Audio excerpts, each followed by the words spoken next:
Hello everyone, स्वागत है आपका द इनसाइट एजुकेशन में। तो हम राजस्थान के लोक देवता पढ़ रहे थे और जो पंच पीर माने जाते हैं उनमें से 3 पीर हमने कर लिए हैं। 2 बचे हुए हैं, एक मेहा जी और एक हड़बू जी। इनके साथ हम 2 लोक देवता जो और माने जाते हैं, हीरामल बाबा और वीरभत्ता जी, वो भी इसी वीडियो में कवर करेंगे। इनके बारे में थोड़ी थोड़ी डिटेली इम्पोर्टेंट है, वही पढ़नी है, इसीलिए मैंने ये चारों एक ही वीडियो में कवर कर लिए हैं। तो शुरू करने से पहले अगर आप चैनल पर नए हैं तो चैनल सब्सक्राइब कर लें और वीडियो अगर पसंद आए तो लाइक ज़रूर करना। तो चलिए शुरू करते हैं। उससे पहले एक बार फ़ोटो देख लें। ये हैं मेहा मांगलिया जी, ये हड़बू जी, और एक इस तरह के जो थान होते हैं वो हीरामल बाबा के होते हैं। ठीक है, तो पहला हम पढ़ेंगे मेहा मांगलिया जी के बारे में। तो इनका जन्म जो है वो 1332 ईस्वी में हुआ था, विक्रम संवत। सन मैंने इसलिए नहीं लिखी है क्योंकि ये ज़्यादा इम्पोर्टेंट है नहीं, और मैंने बता दी है अगर आप जानना चाहो तो। 1332 विक्रम संवत है। वंश था पवार क्षत्रिय परिवार में इनका जन्म हुआ था, और जन्म स्थान है बापणी, जोधपुर। जोधपुर में बापणी एक जगह है जहाँ पे इनका मंदिर भी है, वहाँ पे इनका जन्म हुआ था। और ये पंच पीरों में माने जाते हैं, जो कि पाबू हड़बू रामदेव मांगलिया मेहा, पांचों पीर पधार जो गोगा जी हाँ, जो एक कहावत प्रसिद्ध है पांच पीरों के बारे में, वो पहले वीडियो में बताई थी जब रामदेव पढ़ाया था। ये जो राव चूड़ा थे उनके समकालीन थे ये, राव चूड़ा के समकालीन। राव चूड़ा कौन थे? जो वीरमदेव थे उनके पुत्र थे। वैसे तो 2 ही मारवाड़ के पितृहंता माने गए हैं, लेकिन इनको भी, राव चूड़ा को भी एक तरह से पितृहंता माना गया है मारवाड़ के पितृहंता में। ठीक है, ये याद रखना आप। नेक्स्ट है कि इनके जो पिता थे वो थे गोपाल राज सांखला। अब ये सांखला भी इनका एक कोतरी था, सांखला राजपूत माने जाते थे ये। अब ये कुछ लोग कहते थे कि मांगलिया गोत्र में उनका पालन पोषण हुआ, इसलिए मांगलिया कहलाए, और कुछ सांखला राजपूत मानते थे। उसके पीछे है कि जो कर्नल जेम्स टोड हैं वो बताते हैं कि इनका लालन पालन पालन जो है वो नलियान में हुआ था इनका, जो कि मांगलिया गोत्र से थे, ननियाल। तो इसलिए इनको मांगलिया जी कहते थे, मेहा जी मांगलिया, इस तरह से इनका नाम पड़ा।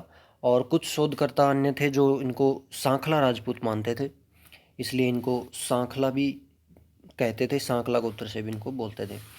अब इनका जो घोड़ा था उसका नाम था किरण काबरा। ये घोड़े का नाम इम्पोर्टेंट होता है हर एक लोक देवता का, तो आपको याद रखना है। किरण काबरा इनके लोक देव ओ सॉरी घोड़े का नाम था।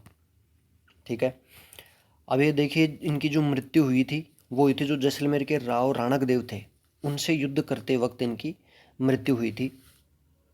और इनके मंदिरों की अगर हम बात करें तो मंदिर है बापनी जोधपुर में जहाँ पे इनका जन्म हुआ था, जहाँ पे भाद्रपद कृष्ण जन्माष्टमी, जो जन्माष्टमी मनाते हैं कृष्ण जी की, उसी दिन इनका मेला लगता है यहाँ पे बापनी जोधपुर के अंदर।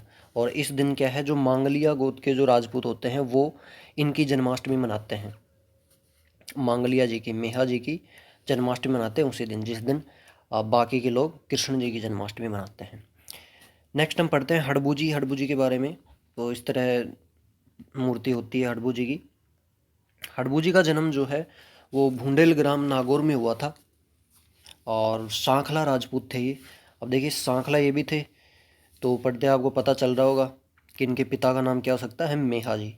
जी हाँ, ये मेहा जी के ही पुत्र थे हड़बू जी, जो कि सांखला राजपूत थे। तो ये चीज़ भी आपको याद रखनी है कि जो हड़बू जी हैं और मेहा जी उनके बीच क्या संबंध था, तो आपस में पिता और पुत्र हैं।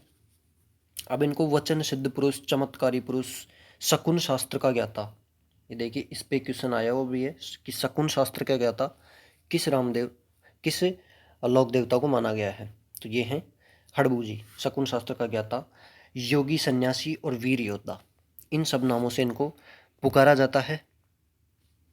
और इनका वाहन जो है वो सियार हुआ करता है, ये इस तरह का जो सियार होता है ये इनका वाहन माना गया है। बाकी लोक देवताओं का कि वो था, घोड़े थे सबके, लेकिन इनका है सियार। अब इनके जो गुरु थे वो बालीनाथ जी थे, जो कि बाबा रामदेव के भी गुरु थे, और बाबा रामदेव के कहने पे ही इन्होंने बालीनाथ जी को अपना गुरु माना था। और जो हड़बू जी हैं वो बाबा रामदेव के मौसेरे भाई भी हैं। ये मैंने जब बाबा रामदेव पढ़ाया था तभी मैंने बताया था कि आपस में मौसेरे भाई हैं। और जब बाबा रामदेव ने वो लिया था, जीवित समाधि ली थी, उसी के 8 दिन बाद हड़बू जी ने भी वहाँ पे समाधि ली थी।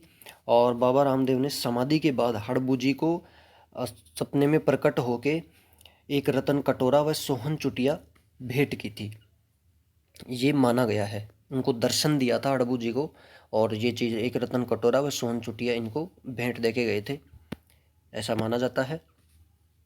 और जो बाबा रामदेव की जो बुक थी 24 वाणियाँ, इन्होंने एक लिखी थी बुक 24 वाणियाँ, उसमें हड़बू जी के बारे में ऐसा लिखा है कि हड़बू जी सांखला हरदम हाजिर गांव बेंगटी माही, और दूजी देह मारी जानो माँ हाँ मोसी जाया भाई। मतलब हड़बू जी जो हैं बेंगटी गांव में हमेशा हाजिर हैं, और हमारी ही दूसरी देह के रूप में ये माने गए हैं, क्योंकि हम मौसेरे भाई हैं।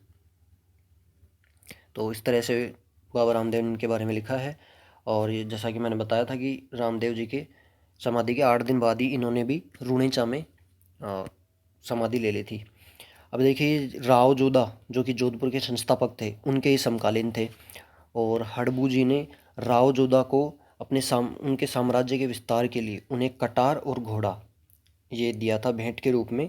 और जब राव जोधा ने राज्य स्थापित कर लिया, बहुत सारे राज्य इन्होंने जीत लिए, तो उसके पश्चात राव जोधा ने हड़बू जी को बेंगटी गांव और एक गाड़ी उपहार में दी थी। इसीलिए जो है बाबा रामदेव ने ऐसा लिखा है कि हड़बू जी सांकला हरदम हाजिर गांव बेंगटी माही, क्योंकि इनको उपहार में दी तो तब से ये यहीं रहने लग गए थे। और जो राव जोधा हैं, उन्होंने जो अपना अंतिम समय है मृत्यु से पहले, वो हड़बू जी के यहाँ पे ही बिताया था। ठीक है। अच्छा, बेंगटी जोधपुर में है। जोधपुर के कहाँ पे? फलोदी। जोधपुर में जो फलोदी है वहाँ पे है बेंगटी गांव। तो इनके मंदिरों की अगर हम बात करें, तो इनका मंदिर बेंगटी गांव में ही है, फलोदी जोधपुर में, वहीं पे इनका मंदिर है। और वहाँ पर जो पुजारी होते हैं, वो सांखला गोत्र से राजपूत जो होते हैं, वो ही होते हैं वहाँ के पुजारी। और जो ये मंदिर है वो 1721 ईस्वी में जो जोधपुर के महाराजा थे अजीत सिंह, उनके द्वारा ये मंदिर बनवाया गया था। और इनके मंदिर में किसी मूर्ति की पूजा ना करके बैलगाड़ी की पूजा होती है। और ये बैलगाड़ी की पूजा क्यों होती है? क्योंकि हड़बूजी जो हैं, बैलगाड़ी के अंदर जो गायें होती थी, अपंग जो गायें होती थी जिनसे चला नहीं जाता था, और जो अशक्त होती थी, उन गायों के लिए घास भर के लाते थे उस बैलगाड़ी में। इसीलिए इनके जो भक्त होते हैं वो इस तरह की बैलगाड़ी की पूजा करते हैं, न कि इनकी मूर्ति की। ठीक है। तो ये सब इम्पोर्टेंट चीज़ें थी हड़बू जी के बारे में। अब हम पढ़ते हैं हीरामल बाबा के बारे में। इस तरह के थान होते हैं हीरामल बाबा के, जो लोग गाँव से हैं उन्होंने ज़रूर देखा होगा। देखिए, अगर वीडियो पसंद आ रहा है, जो लाइक का वाला बटन है उसको ज़रूर दबा दें और सब्सक्राइब कर लें चैनल को। अब हीरामल बाबा का जो जन्म हुआ था वो विक्रम संवत 1959 में हुआ था। इनके पिता का नाम राम नारायण और माता का नाम चंदनी देवी था। ठीक है। अब इनके बारे में थोड़ा ही है, ज़्यादा कुछ है नहीं याद रखने लायक। ठीक है। अब जो इन्होंने एक विद्या सीखी थी, सांप काटने जाने पर जो इलाज किया जाता है, वो मंत्र सीखे थे इन्होंने। तभी जो हीरामल बाबा के थान होते हैं वहाँ पे लेकर जाते हैं अगर सांप वगैरह काट लेते हैं तो। ठीक है। और इनका जो मंदिर है वो झोरड़ा गांव नागौर के अंदर है। वे झोरड़ा गांव पड़ता है, जब सुजानगढ़ से हम नागौर की तरफ चलते हैं तो वहाँ रास्ते में एक चारू गांव पड़ता है। इस चारू गांव से 3 किलोमीटर दूर, और जो रेतीले भाग हैं, रेतीले मैदान, वहाँ उनके बीचों बीच एक झोरड़ा गांव है। वहाँ पे इनके मंदिर है, जहाँ पे जो मंदिर है ये, उसके गर्भगृह में, मतलब नीचे बेसमेंट मान सकते हो आप, वहाँ पे इनकी मूर्ति नहीं है।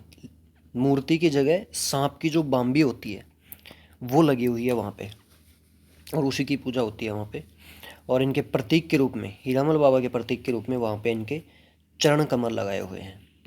तो बस इतनी ही चीज़ थी इनके बारे में याद रखने के लिए। नेक्स्ट है, हम वीर फत्ता जी के बारे में थोड़ी जानकारी ले लेते हैं। इनके बारे में भी बहुत ही कम आपको याद रखना है कि इनका जन्म जो है सांथू गांव जालौर में हुआ था। और वहीं पे इन्होंने अच्छा, परिवार में होता गज्जारेणी परिवार, वहीं पे एक गज्जारेणी परिवार रहता था, उसी में इनका जन्म हुआ था। और जो शांतु गांव है वहीं पे एक बार लुटेरों ने आक्रमण कर दिया था, तो उनके साथ अब वो भीषण युद्ध लड़ा इन्होंने और उसी टाइम वीरगति को प्राप्त हो गए, वहीं अपनी जान दे दी। और वहीं पे इनका विशाल मंदिर भी बना हुआ है, जहाँ पे प्रतिवर्ष भादवा सुदी नवमी को जो है, सुदी होता है शुक्ल पक्ष, है ना, बुद्धि होता है कृष्ण पक्ष, ये पहले मैं बता चुका हूँ। तो भादवा सुदी नवमी को वहाँ पे विशाल मेला लगता है। तो ये था आज का वीडियो। पूरा वीडियो देखने के लिए आपका धन्यवाद। अगर आप चैनल पर नए हैं तो चैनल को सब्सक्राइब कर लें, और अगर वीडियो पसंद आया है तो लाइक ज़रूर करना और दोस्तों को शेयर करना जो गवर्नमेंट जॉब की तैयारी कर रहे हैं। तो आज के लिए इतना ही, चलते हैं, टेक केयर, बाय बाय।